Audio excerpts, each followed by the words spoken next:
Chegamos a um ponto onde todos nós conhecemos alguém que perdeu a vida por conta da Covid. Mas, por outro lado, todos conhecemos alguém que recuperou a vida. Eu sou o Pastor Jota e essa é a Confraria dos Maltrapilhos.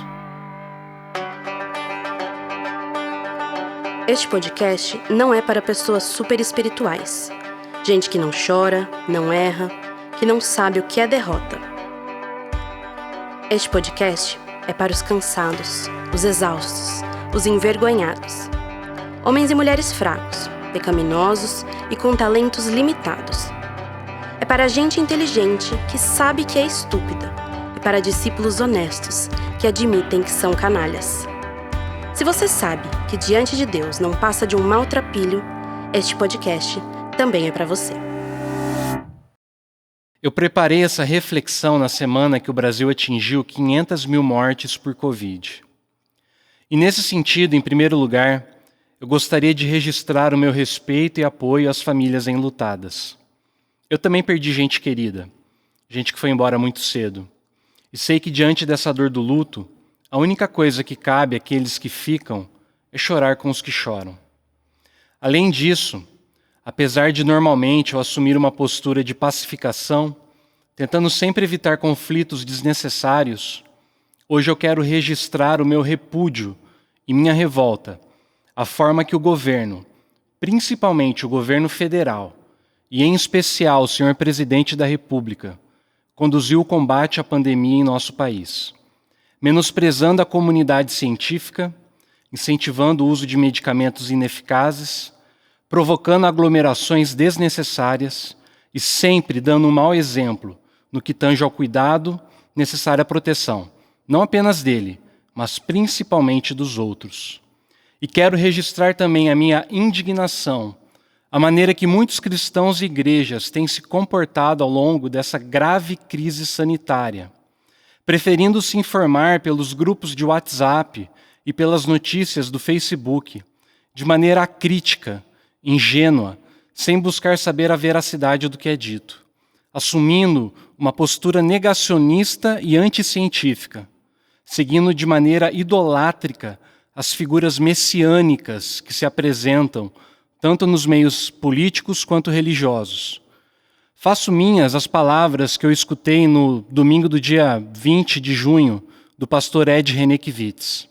Abre aspas, ele disse o seguinte: o vírus é um fenômeno natural e nos coloca diante de uma crise sanitária, mas a maneira como nós enfrentamos o vírus é da ordem moral e nos coloca diante de uma gravíssima crise ética. O vírus não tem comportamento moral, portanto, não pode ser submetido a julgamento moral. Não podemos convocar o vírus para comparecer numa CPI e prestar esclarecimentos e apresentar justificativas para suas decisões. O vírus é um fenômeno natural, mas o presidente da República, o seu governo, os governadores, os prefeitos, as instâncias de governança da nossa sociedade, você, eu, a sociedade brasileira, todos nós somos moralmente responsáveis. Todos devemos explicações de por que chegamos a mais de 500 mil vidas ceifadas numa pandemia no nosso Brasil. Porque nós somos moralmente responsáveis. Nós fazemos escolhas e tomamos decisões. E eu temo que no julgamento que a história fará de nós, neste julgamento seremos condenados. As futuras gerações, nossos netos e bisnetos, quererão saber como que deixamos que o Brasil chegasse onde chegou.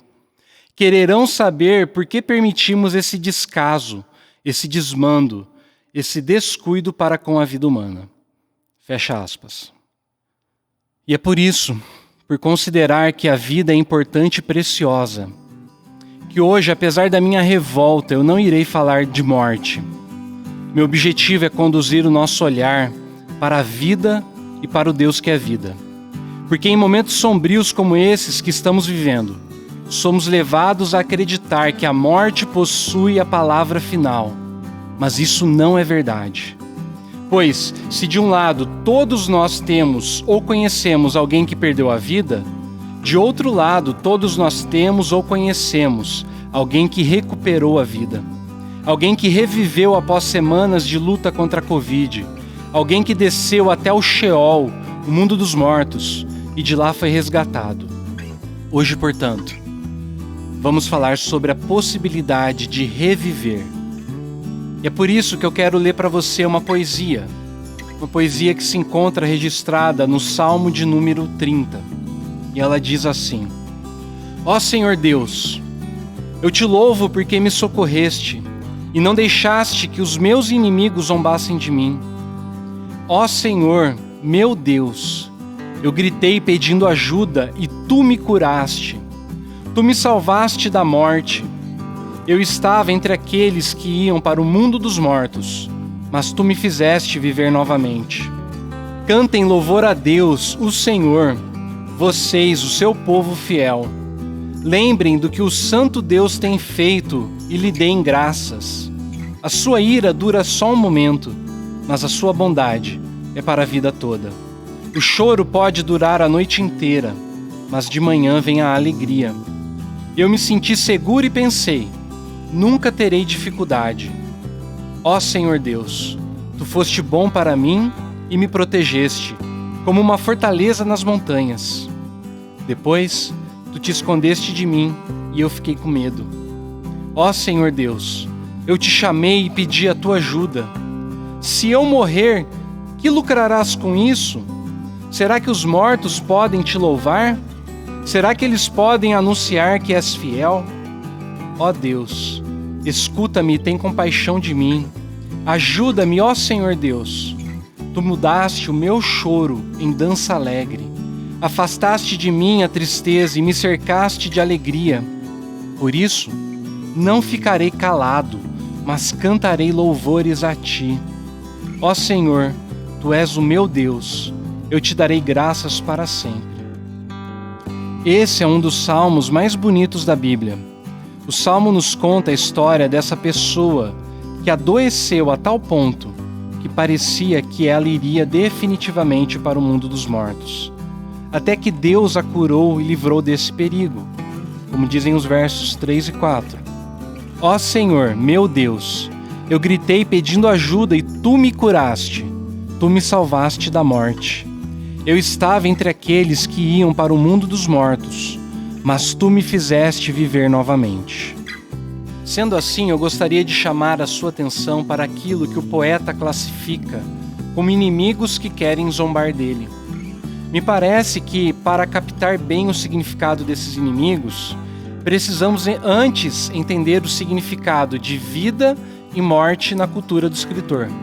E uma das formas de fazer isso é analisando o seu idioma. Nesse sentido, começo destacando que o hebraico é uma língua que não possui abstrações. Uma palavra como alma, por exemplo, nefesh, em hebraico, significa originalmente garganta. Depois, a respiração que passa através da garganta e, consequentemente, a vida que pode ser reconhecida através da respiração. Por fim, chega-se à concepção de alma, como uma espécie de lugar que abriga a vida. Ou seja, todos esses termos, garganta, respiração, vida e alma, são traduções possíveis dessa única palavra, nefesh. Mas os sentidos abstratos, que seriam vida e alma, são inferidos a partir do sentido mais concreto, garganta. Com isso em mente, podemos entender que, no hebraico, o conceito de vida está ligado à capacidade de se movimentar, trabalhar, crescer, se relacionar, se desenvolver e, principalmente, no que tange a vida humana, manter um relacionamento ativo com Deus. Dessa maneira, percebemos que a morte é compreendida como a negação das coisas que fazem com que nos sintamos vivos. Isto é, se não podemos nos movimentar, trabalhar, crescer, nos relacionarmos, nos desenvolvermos ou cultuarmos, dentro da visão de mundo bíblica, seria o mesmo que estar morto. Por isso que no Antigo Testamento, quando a pessoa é privada do realizar, como acontece quando se está gravemente ferido ou adoecido, atolado em dívidas ou escravizado. Essa pessoa diz que foi para o mundo dos mortos. A partir desse conhecimento, é possível compreender que os inimigos que desejam zombar do salmista seriam a própria morte e todos os poderes que lutam contra a vida e o Deus da vida. É por isso que o apóstolo Paulo, que era um judeu convertido ao cristianismo, descreve a morte como o último inimigo a ser derrotado. Isso está lá em 1ª Carta aos Coríntios, capítulo 15, verso 26.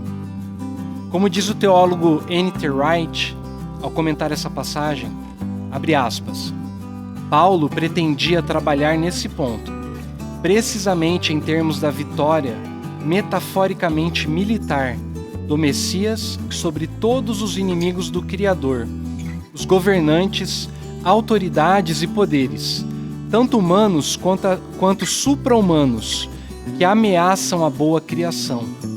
Em outro texto, o mesmo autor diz, abre aspas de novo, a morte no Novo Testamento nunca é uma noite agradável. Ela é um inimigo conquistado por Jesus, mas ainda aguardando sua derrota final. Fecha aspas. Na Bíblia, e principalmente no Novo Testamento, a morte é uma força ou poder que se infiltrou no mundo com a ajuda do pecado. Romanos 5,12 diz, quando Adão pecou, o pecado entrou no mundo, e com ele a morte, que se estendeu a todos, porque todos pecaram. Como eu já disse num episódio anterior, a linguagem usada aqui é mitológica, porque personifica a morte, como se ela fosse uma entidade e não simplesmente um acontecimento natural. Embora pareça ser um pensamento um tanto quanto primitivo, da mesma natureza de acreditar em fadas, duendes, sacis, na verdade, essa não é uma categoria que está longe de nós. Diariamente lidamos com construções parecidas. Por exemplo, você liga a TV ou o rádio pela manhã e escuta a notícia de que o mercado acordou agitado naquele dia. O que é o mercado? Não dá para dizer que ele está aqui ou ali. Ninguém pode tocá-lo. Ninguém pode oferecer um chá de camomila ou um Rivotril para o mercado. E ainda assim, quando ele fica bravo, muita gente sofre. Ou então pense numa empresa. Nenhum funcionário amargurado poderia matar o Facebook ou a Coca-Cola com uma facada, porque essas empresas não possuem um corpo. Mas, se um juiz decretar a falência de uma delas e decidir encerrar suas atividades, com uma canetada, aquela entidade deixa de existir. Nas ciências sociais e humanas existe um conceito de que as estruturas sociais, as regras, a moral, a cultura, economia, religião, as tradições, instituições, empresas e qualquer outro tipo de coisa que, de alguma forma, organize grupos de pessoas, são estruturas que se tornam entidades ou personalidades. Elas não existem de fato no mundo real, mas ainda assim exercem poder sobre o indivíduo. Por isso que essa personificação da morte é importante para que possamos entender algo que é real. Ou seja, a morte não trabalha sozinha. Existem estruturas sociais e econômicas através das quais ela se encarna. Essas estruturas sociais são aquilo que na Bíblia é chamado de principados e potestades. Nas palavras do teólogo Leslie Newbigin, ele fala o seguinte, abre aspas, os principados e potestades são reais, são invisíveis e não podemos localizá-los no espaço. Não existem como entidades desincorporadas que ficam flutuando acima deste mundo ou à espreita dentro dele. Eles vêm ao nosso encontro como algo incorporado em realidades visíveis e concretas, pessoas, nações e instituições. Eles são poderosos. Talvez não consigamos visualizá-los, localizá-los ou dizer exatamente o que são, mas somos tolos se fingirmos que eles não existem. É por isso que o cristianismo, principalmente em seus primórdios, foi considerado uma subversão social. A razão que levou vários imperadores e magistrados romanos a perseguirem e executarem os cristãos nos primórdios da igreja foi o fato de que, ao crerem que a ressurreição de Jesus antecipa e determina a vitória final sobre a morte, os cristãos despojaram o império de seu poder pretensamente absoluto, que era assegurado pelo controle das estruturas que usavam a força da morte em seu favor, como o exército, as leis, a religião e as tradições romanas. Citando mais uma vez Tom Wright, quem principalmente não queria que os mortos ressuscitassem? Não apenas o pequeno grupo de intelectuais ou racionalistas, mas aqueles que estavam no poder, os tiranos sociais e intelectuais, os césares que se sentiam ameaçados por um senhor que havia derrotado a última arma dos tiranos, a própria morte.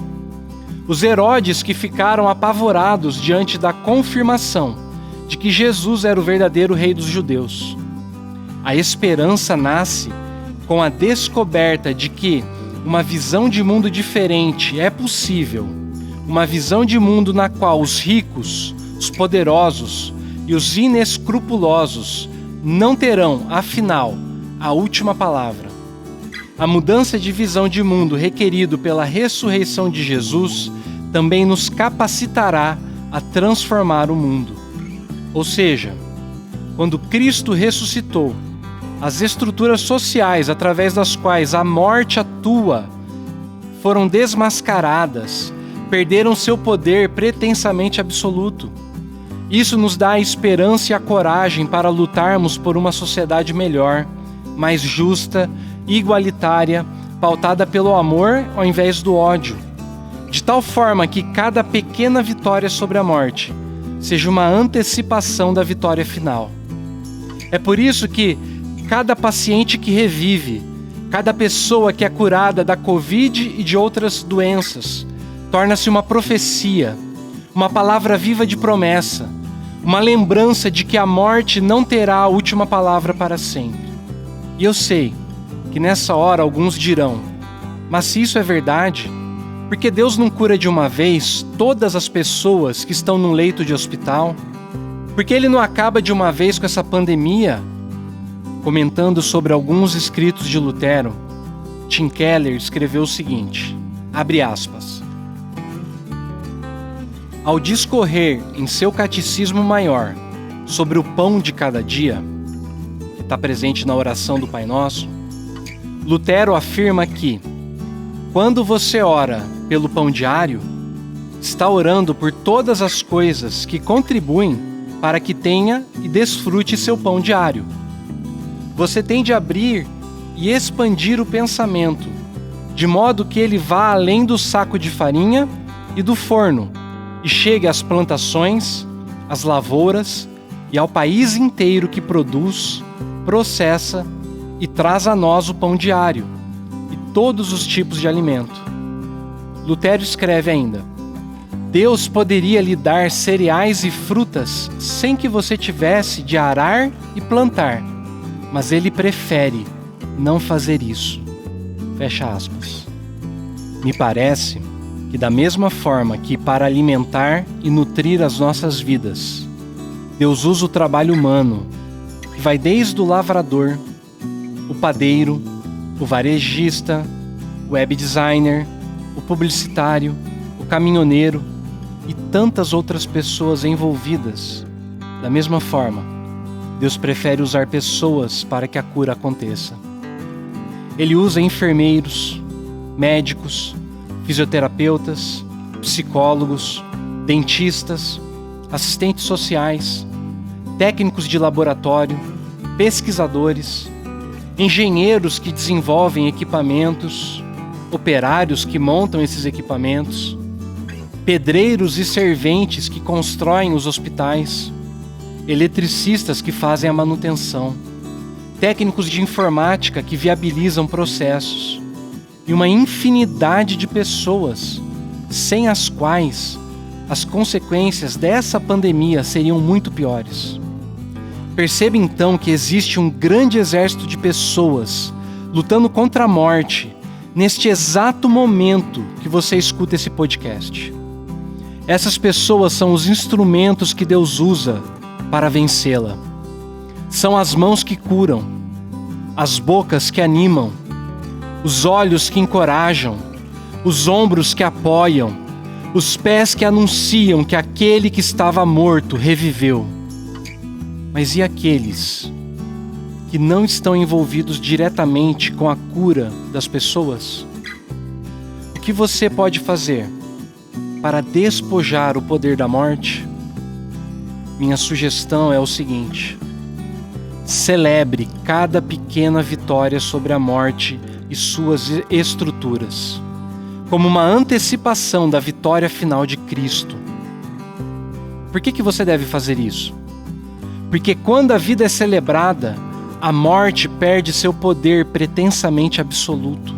É por isso que o salmista declara: Tu mudaste o meu choro em dança alegre, afastaste de mim a tristeza e me cercaste de alegria. Por isso não ficarei calado, mas cantarei louvores a Ti. Ó Senhor, Tu és o meu Deus, eu Te darei graças para sempre. Como é que você pode fazer isso? Minha sugestão prática é o seguinte: transforme uma refeição em família por semana em um momento de gratidão pela vida. Se você estiver sozinho, se você mora sozinho, ou então se você não é uma pessoa muito religiosa, você pode simplesmente escutar uma música que lhe traga esperança. Minha sugestão: Enquanto Houver Sol, do Sérgio Brito, dos Titãs. Quando não houver saída, quando não houver mais solução, ainda há de haver saída. Nenhuma ideia vale uma vida. Quando não houver esperança, quando não restar nem ilusão, ainda há de haver esperança. Em cada um de nós, algo de uma criança. Enquanto houver sol, ainda haverá. Enquanto houver sol, quando não houver caminho, mesmo sem amor, sem direção, a sós ninguém está sozinho, é caminhando que se faz o caminho. Quando não houver desejo, quando não restar nem mesmo a dor, ainda há de haver desejo em cada um de nós, aonde Deus colocou. Enquanto houver sol, ainda haverá. Agora, se você puder se reunir com a sua família, cada membro poderia dizer um pequeno motivo de gratidão. Alguém poderia fazer uma prece ou uma oração. Se você não está muito acostumado, procura no Google a oração do Pai Nosso. No final, a mãe ou o pai ou o avô, a pessoa mais velha da família, pode dizer uma bênção. Não precisa ter uma pregação, um culto, um sermão, não é nada disso, muito simples. Agradeça a Deus, faça uma oração de gratidão e abençoe sua família. Se você não conhece nenhuma bênção, eu quero encerrar deixando para você uma bênção que eu adaptei de uma antiga bênção céltica. Que Deus abençoe essa família. Que as dificuldades sejam breves e nos deixem mais fortes. Que nossos bolsos estejam pesados e nossas mãos sejam generosas. Que Deus nos dê pão para o corpo, vinho ao coração, amigos em volta dessa mesa, esperança no amanhã. Amém. Este podcast teve os trabalhos técnicos de Rafael Ortiz e Lucas Samuel. Para mais conteúdos, siga as nossas redes sociais, no Facebook, Instagram e YouTube. Que Deus lhe abençoe e até a próxima.